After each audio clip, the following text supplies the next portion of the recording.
Welcome to my channel. आज हम continuity लेकर के आपके पास आ रहे हैं।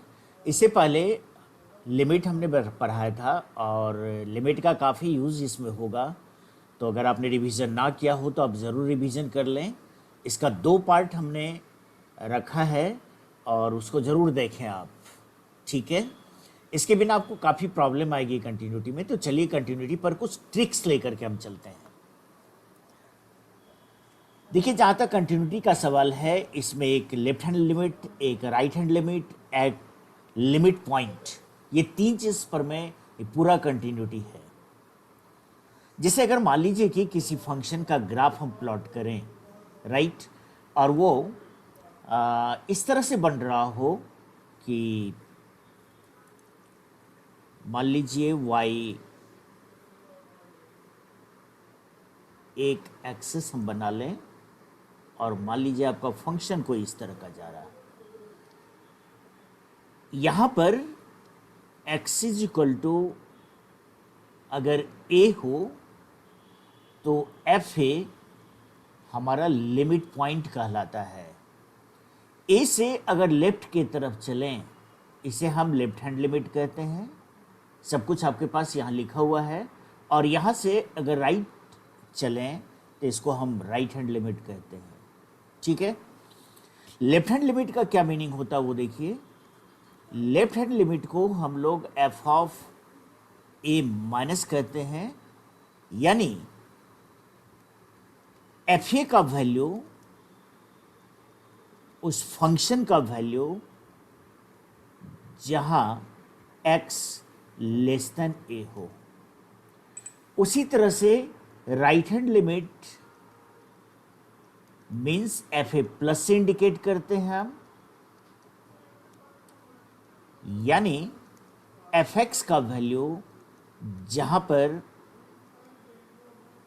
x ग्रेटर देन ए हो, और एफ ए लिमिट पॉइंट जहां पर में x इक्वल टू ए हो। ये सिर्फ 3 पॉइंट पर में पूरा कंटिन्यूटी है हमारा, समझे। लिमिट जरूर पढ़िएगा। अब देखिए किस तरह से एक एग्जाम्पल रखें हम, यहाँ एनसीईआरटी का बोर्ड में भी आया हुआ क्वेश्चन है कि F X is equal to modulus X plus 3 है। X less than equal to -3 के लिए -2x 6x प्लस 2 कहता है कंटिन्यूस ये है या नहीं है।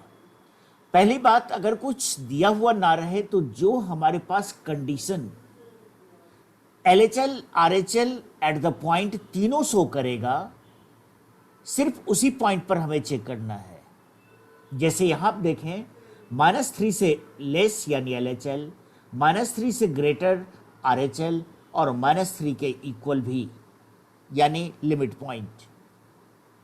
अगर 3 पर देखें तो 3 के लिए LHL, x 3 से ग्रेटर यानी RHL एंड लिमिट पॉइंट भी इसी में है। तो कहने का अर्थ है कि हमें यहां पर में -3 और 3 पर में कंटिन्यूटी को चेक करना है, ठीक है। अब कैसे चेक करते हैं वो देखते हैं हम। सबसे पहले देखिए, तो यहां पर जब -3 से लेस है तो फंक्शन से यह सिर्फ -x कहलाएगा, यानी अगर हम -3 पर में चेक करने जाए, बहुत ही शॉर्ट ट्रिक में देखते हैं, तो LHL हमारे पास क्या बनेगा, -x प्लस 3। x के बदले -3 लेंगे तो ये 6 हो जाएगा।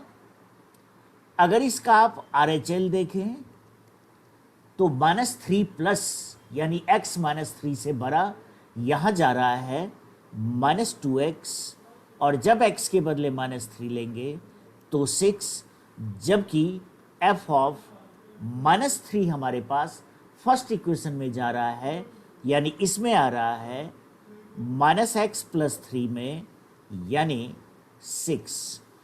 कारण तीनों LHL RHL at the point तीनों सेम है, इसलिए हम कहेंगे कि -3 पर में ये फंक्शन कंटिन्यूस है। क्लियर। अगर हम इसके लिए 3 पर में चेक करना चाहें तो 3 के लिए LHL कहां पर आएगा, इसमें, और इसमें अगर लेंगे तो नेचुरली है -6 बनेगा। RHL इसमें आएगा, अगर हम 3 लेते हैं 6 3 जा 18 प्लस 2 20, दोनों इक्वल नहीं है, डिसकंटिन्यूस। डिटेल आपके पास यहाँ लिखा हुआ है।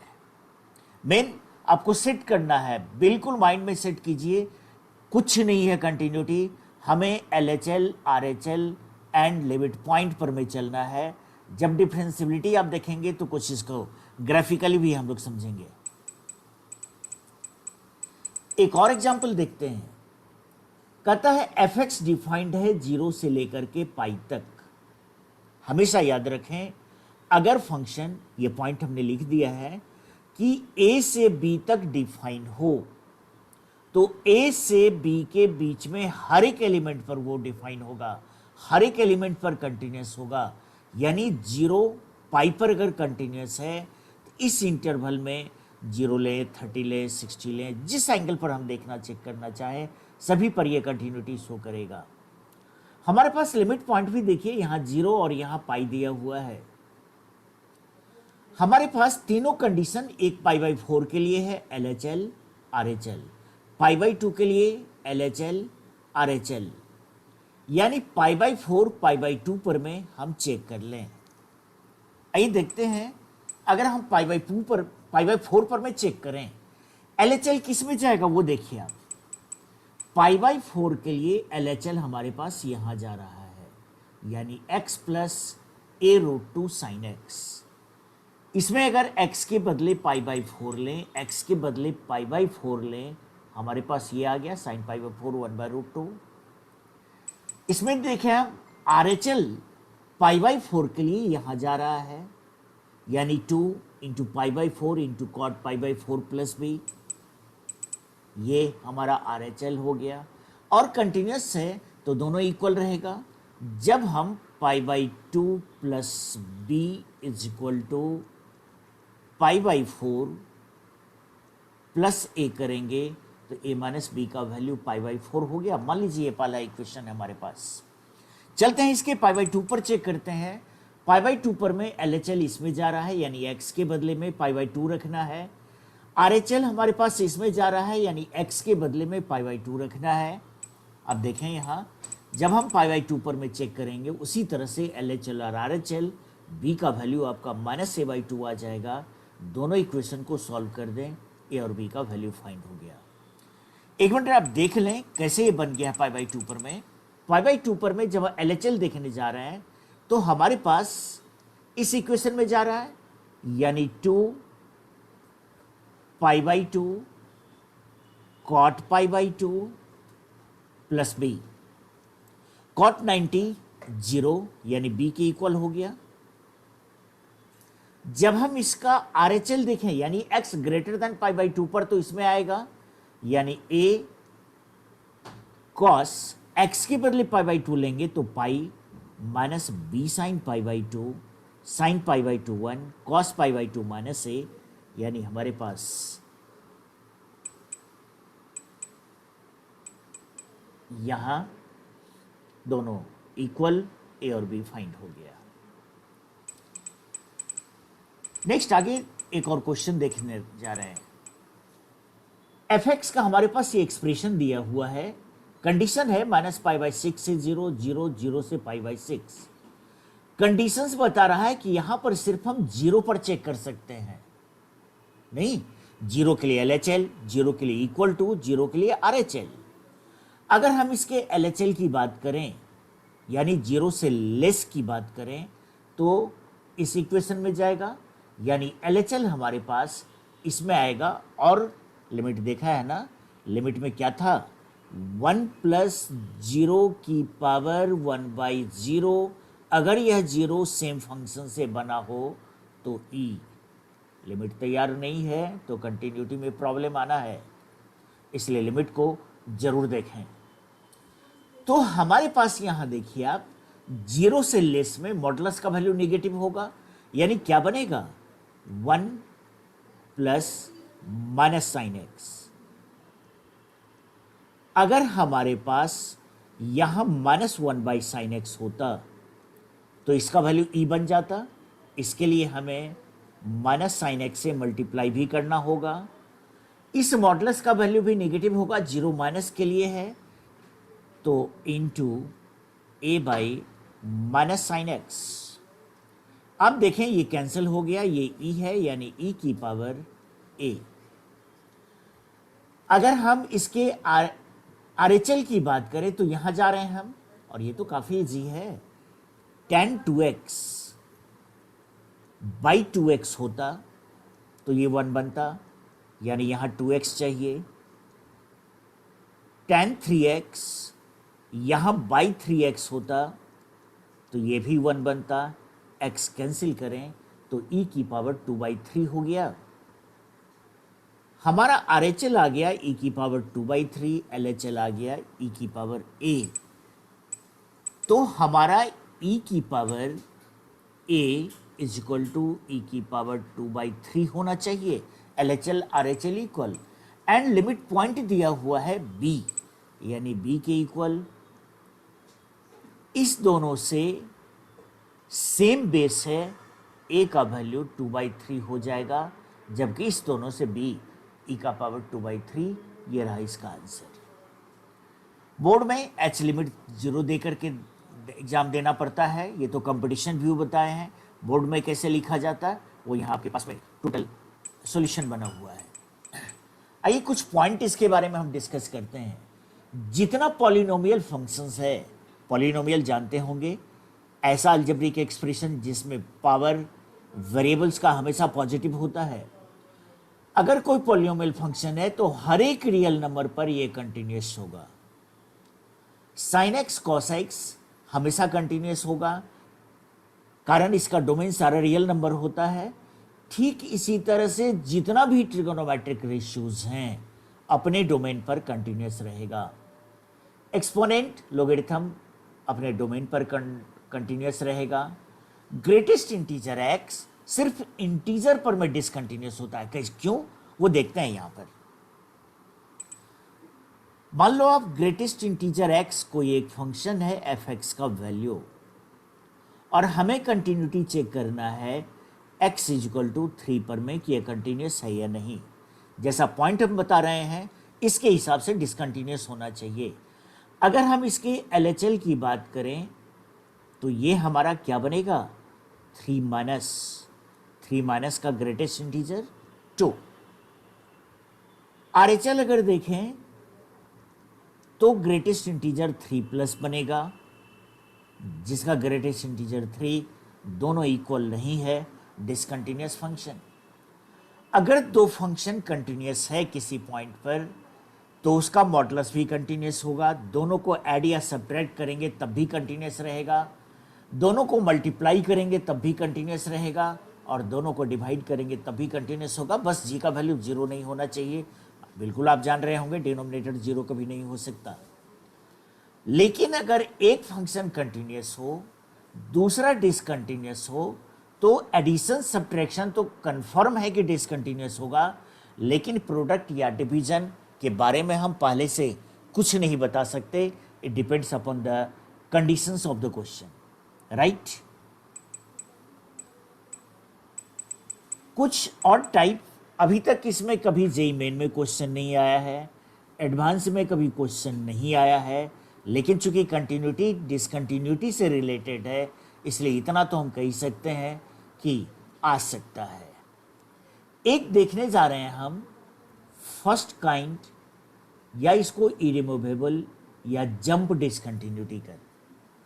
अगर लेफ्ट हैंड लिमिट और राइट हैंड लिमिट दोनों एग्जिस्ट करे, यानी दोनों कोई ना कोई फाइनाइट वैल्यू दे रहा हो लेकिन आपस में इक्वल ना हो, तो उसे हम डिसकंटिन्यूटी ऑफ फर्स्ट काइंड या इरिमूवेबल या जंप डिसकंटिन्यूटी कहते हैं। जैसे मान लीजिए कि एग्जांपल लिए हम और 0 पर चेक करना है। अगर हम एट x 0 के लिए LHL देखें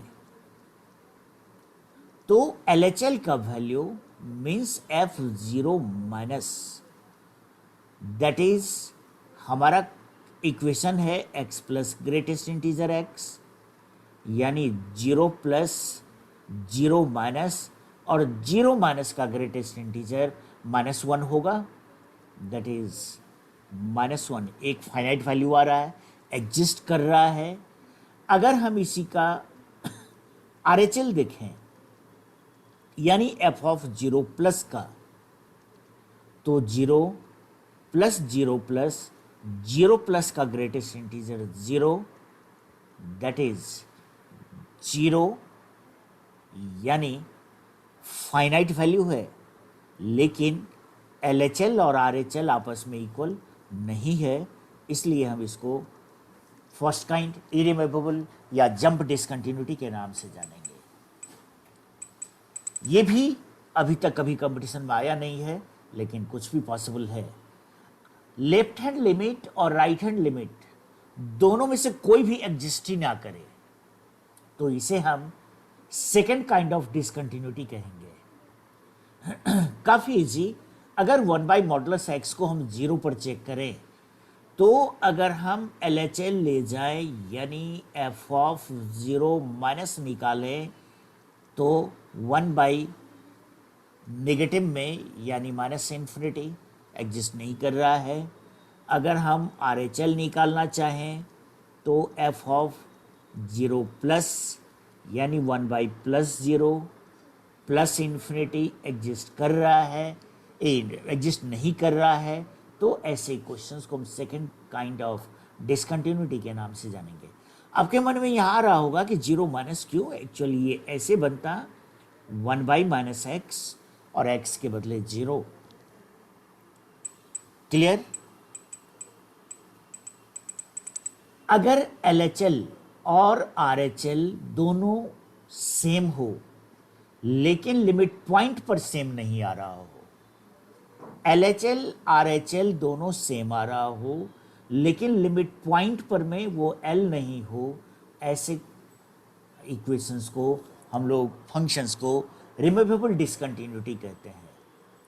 एग्जाम्पल देखें, fx हमारे पास है 1 plus X under root minus 1 by X, not equal to 0। Not equal to 0 means LHL and RHL दोनों इसी में आएगा, हम लिमिट में भी पढ़ा चुके हैं। जबकि लिमिट पॉइंट पर वैल्यू 1 दिया हुआ है, तो अगर हम LHL और RHL को देखें, तो हमारे पास बनने जा रहा है limit x tends to 0 1 plus X under root minus 1 upon x, right? Limit का रिवीजन किया है आपने? क्या बताए थे वहां पर, याद है?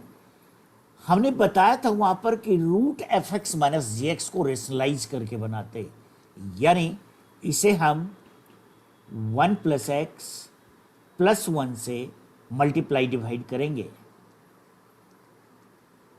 ठीक है? क्या बन रहा है ये? Limit x tends to 0 1 plus X minus 1 a plus B A minus B पर x 1 plus X plus 1 cancel, X B cancel, X के बदले 0 लें, हाफ। जबकि LHL RHL हमारा दोनों सेम आ गया, LHL RHL दोनों हाफ आ गया, जबकि f ऑफ 0 का वैल्यू 1 है। ऐसे फंक्शन को रिमूवेबल डिसकंटिन्यूटी के नाम से जानेंगे। अलग अलग इक्वेशन भी रह सकता है LHL RHL के लिए, लेकिन दोनों सेम वैल्यू को शो करे। अगर fx ऑसिलेट्स कर रहा हो दो फाइनाइट क्वांटिटीज के बीच, तो हमेशा उसे हम ऑसिलेटरी डिसकंटिन्यूटी ऑफ फाइनाइट कहते हैं, यानी फाइनाइट ऑसिलेटरी डिसकंटिन्यूटी कहते हैं। लेकिन अगर दो फिक्स वैल्यू के बीच नहीं आ रहा हो, तो इनफाइनाइट ऑसिलेटरी डिसकंटिन्यूटी कहते हैं, राइट? यहां फाइनाइट कहते हैं। अगर साइन 1 बाई एक्स कोई फंक्शन लें x टेंड्स टू 0 पर, साइन में कुछ भी ले लें, -1 से 1 के बीच ही रहेगा ना, दो फिक्स पॉइंट के बीच ही ऑसिलेट करेगा ना, इसलिए इसे हम फाइनाइट ऑसिलेटरी डिसकंटिन्यूटी कहेंगे। अगर इसी को हम 1/x से मल्टीप्लाई कर दें, यानी 1/0 से कर दें, -1 से 1 क्लोज इंटरवल, तो एक तरह से देखें 0 से डिवाइड करना मतलब -∞ से इन्फिनिटी के बीच आ जाएगा। अब क्लोज इंटरवल हट जाएगा इसका, जो कि इन्फिनिटी कभी भी क्लोज इंटरवल में नहीं आता। ऐसा फंक्शन इनफाइनाइट ऑसिलेटरी डिसकंटिन्यूटी कहलाएगा। एक इसमें हम ऐसा क्वेश्चन बताने जा रहे हैं, कंपटीशन में तो अभी तक नहीं देखा गया है, लेकिन बोर्ड में प्राय इस तरह से पूछ देता है। कंडीशन हमारे पास 1 पर है, पूछा है 0 पर, 1 पर, 2 पर, बस समझाना है सिर्फ। x 0 पर में अगर हम चेक करें, x इक्वल टू 0 पर अगर हम चेक करें, तो इसका LHL या RHL या f ऑफ 0 वहां जाएगा जो 1 से लेस हो, यानी जहां पर x लेस देन 1 है। चूंकि x लेस देन 1 में ही 0 आएगा, यानी सभी के लिए fx का वैल्यू x ही बनेगा, यानी 0 बनेगा। इट मीन्स हमेशा ये कंटिन्यूस होगा। 1 की बात जहाँ तक है तो वो तो आपके सामने में है। LHL इसमें 1, RHL इसमें 5। LHL RHL आपस में सेम नहीं है, डिसकंटिन्यूस। आप देखें डिसकंटिन्यूस।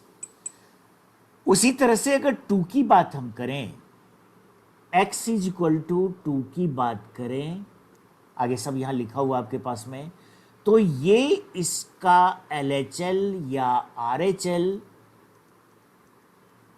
या फिर f ऑफ 1 यानी 2 यहाँ पर सब के सब वहाँ जाएगा जहाँ x ग्रेटर दैन 1 है। चूंकि 2 1 से बड़े नंबर में आएगा, यानी हर एक का वैल्यू 5 आएगा, कारण fx कांस्टेंट वैल्यू 5 दे दिया है, राइट। यानी 2 पर में देखिए तो कंटिन्यूटी आ गया, चूंकि हर एक पर सेम वैल्यू आ रहा है, राइट। ये था हमारा कंटिन्यूटी पर में। डिसकंटिन्यूटी पर में नेक्स्ट वीडियो हम लेकर के आएंगे, इसमें डिफरेंशियबिलिटी पर में, जिसमें कंटिन्यूटी का फिर काफ़ी ज़रूरत पड़ेगा, और एक वीडियो हम आपको देंगे जिसमें कंटिन्यूटी और डिफरेंशियबिलिटी का कंबाइंड फॉर्म होगा, दोनों का मिसलिनियस क्वेश्चंस होगा। लेकिन बता दें, कंटिन्यूटी से पहले आप हमारा लिमिट का वीडियोस दोनों पार्ट 1 पार्ट 2 ज़रूर देखें, कारण आपने देखा होगा भी कि लिमिट का काफ़ी यूज़ हुआ है। जब हम डिफरेंशियबिलिटी भी देखेंगे तो कंटिन्यूटी का काफ़ी यूज़ होगा, इसलिए आप ज़रूर देखें वीडियो हमारा लिमिट का भी और ये कंटिन्यूटी का भी, राइट। आप हमारा वीडियो देखते रहें। अगर आपने सब्सक्राइब ना किया है तो यार सब्सक्राइब करो, अपने दोस्तों को भी बोलो, जिससे कि उन लोगों को आपको हमारा नेक्स्ट वीडियोस मिलता रहेगा। नोटिफिकेशन ऑन रखें, जिससे कि आपको टाइम टू टाइम ये मैसेज मिलता रहेगा कि नेक्स्ट वीडियो कौन सा आने वाला है। और हाँ, क्वेश्चंस के लिए प्रैक्टिस अगर करना है, आपको देखना हो, तो आप हमारे टेलीग्राम पर में जाएं, वहाँ पर हम हर एक टॉपिक्स पर में क्वेश्चंस रखते हैं। आप वहाँ से क्वेश्चन उठाएं, बनाएं, और अगर कोई प्रॉब्लम हो, डाउट हो, तो हमें कमेंट बॉक्स में भेजें, हमें मेल करें, हम ज़रूर उसको सॉल्व करके आपके लिए भेजेंगे, जिससे कि आपको काफ़ी बेनिफिट मिल सके, राइट। Bye bye.